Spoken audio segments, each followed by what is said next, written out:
पूरे भारत देश में लोकतंत्र एक पर्व के तौर पर मनाया जाने वाला यह देश है। नमस्कार, दिव्य नेशन देख रहे हैं आप। आगामी 2024 के लोकसभा चुनाव में अलग अलग पार्टियां अपने अपने कैंडिडेट्स को उतारने के लिए कुछ न कुछ रणनीति बना रही है। इसी रणनीति के दौरान आज बिहार की राजधानी पटना में बसपा के तरफ से एक बैठक रखा गया, जिस बैठक में यह आह्वान किया गया कि बसपा बिहार में 40 की 40 लोकसभा सीट पर अपने कैंडिडेट को उतार रही है। यानी कि हर लोकसभा क्षेत्र में बसपा के भी कैंडिडेट होंगे जो अगले विपक्षी पार्टी को कंपटीशन देने के लिए तैयार है। यहां तक कि बसपा ने प्रधानमंत्री उम्मीदवार के तौर पर मायावती का नाम भी बोल दिया है।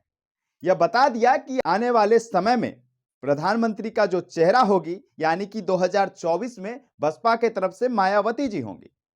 देखिए इस खास रिपोर्ट में बसपा बिहार के प्रदेश सचिव राजकुमार राम जी क्या कुछ कह रहे हैं।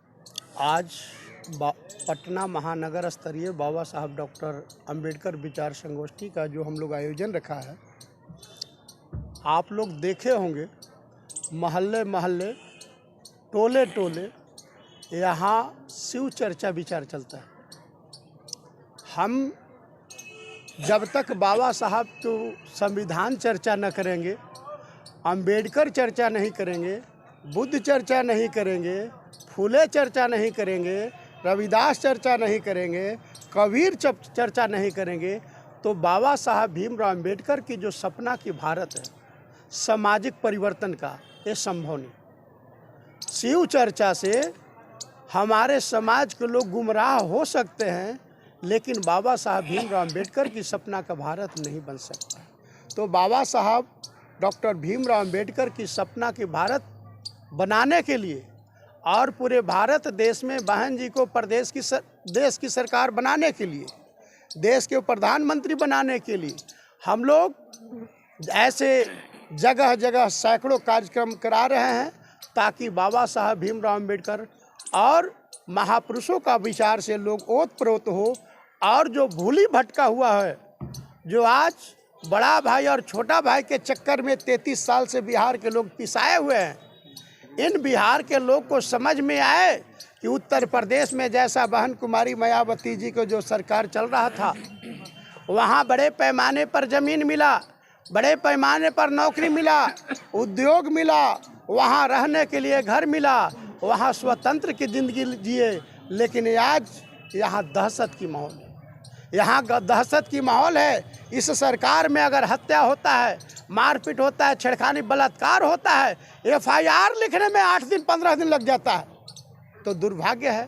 तो इसी के लिए आज यह अंबेडकर विचार संगोष्ठी की तैयारी किया गया है और हम लोग बहुजन समाज के लोग आज आपके बीच सामने हैं, तो यही तैयारी है। सर, 2024 का लोकसभा चुनाव है और आप पटना जिला से आते हैं। सर, पटना, विशेषकर पटना में के लिए आपकी क्या रणनीति रहेगी सर? 2024 में लोकसभा चुनाव की तैयारी जो चल रहा है, हमारे नेता अभिमाननीय प्रदेश प्रभारी साहब, प्रदेश अध्यक्ष साहब अपनी बात रख लिए कि हम सभी 40 सीट पर बिहार में चुनाव मजबूती से लड़ रहे हैं और हमारे नेता को जो आदेश होगा, बहन जी का जो आदेश होगा, उस आदेश को हमें पालन करना होगा। लेकिन अब तक हम लोग को बहन जी का निर्देश है कि हम 40 पर और लड़ रहे हैं और हम लोग भी बहुत मजबूत स्थिति से पटना में हम लोग चुनाव लड़ रहे हैं। और हमारी संगठन गांव-गांव, बूथ-बूथ, हर पंचायत स्तर, हर तरह के संगठन तैयार है और रिजल्ट देने के लिए मैं तैयार हूँ। कितने सीट लेकर आएंगे? 40 में कितने सीट लेकर आएंगे? अब चाहे कोई हो ही तो कन्फर्म नहीं कर पाएंगे, लेकिन ये मैं ज़रूर भरोसा देता हूँ कि सम्मानजनक सीट से मैं चुनाव जीतूंगा बिहार में। सर, एक आखिरी सवाल, आप जनता के समर्थन पे हमेशा अपनी आवाज़ को उठाते रहते हैं और जिस तरह से बिहार में अतिक्रमण के नाम पर पटना में झुग्गी झोपड़ी को हटाया जा रहा है, सर इसको लेकर क्या कुछ कहेंगे? गरीबों को हटाया जा रहा है।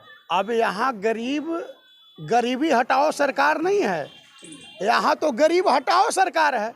अब तो गरीब को सोचना चाहिए कि हम अपनी सरकार बहुजन समाज पार्टी की सरकार बना लें, और बहुजन समाज पार्टी की सरकार बना के देश और प्रदेश की मालिक बने। जिस दिन आप प्रदेश और देश की मालिक बन जाएंगे, यहाँ सारा कुछ आपका होगा। राजकुमार राम, बहुजन समाज पार्टी प्रदेश सचिव।